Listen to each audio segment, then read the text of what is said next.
The world's biggest bank heist was pulled off with just a handwritten note. It was just before dawn on March 18, 2003.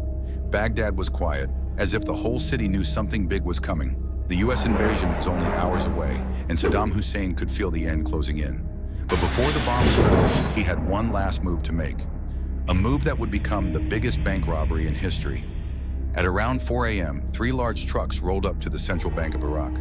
Their engines rumbled in the dark, surrounded by armed guards.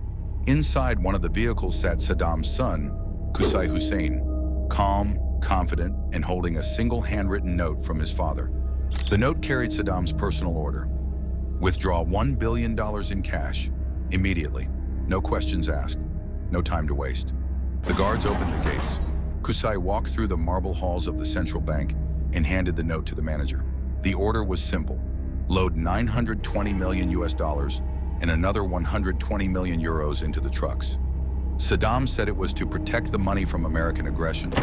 But everyone in that room knew this wasn't about protection. It was about escape. It was about survival. For the next 5 hours, the quiet of the night was filled with the echo of counting machines and the sound of metal boxes slamming shut. Each box was stuffed to the top with $100 bills, sealed and rolled out into the waiting trucks.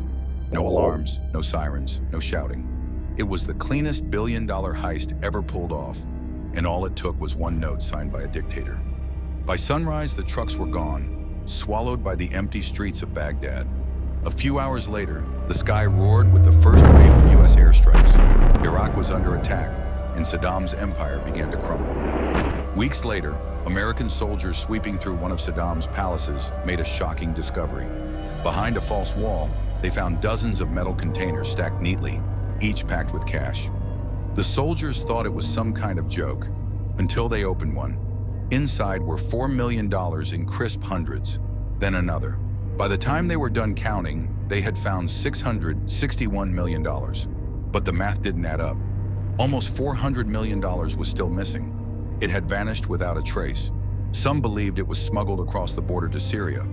Others thought it was used to fund resistance against the US invasion. The truth? No one knows. A few months later, Qusay and his brother Uday were killed in a firefight with American forces in Mosul. Saddam was captured hiding in a hole near Tikrit. The dictator was hanged 3 years later. But the missing money, that fortune taken under the cover of night, was never seen again. Even today, the central bank robbery remains one of the most extraordinary heists in history. No guns, no masks, no high-tech tools. Just a pen, a signature, and 3 trucks that disappeared into the chaos of the war. And somewhere, maybe buried in the desert or locked away in secret vaults, lies the last untold secret of Saddam Hussein's billion-dollar escape.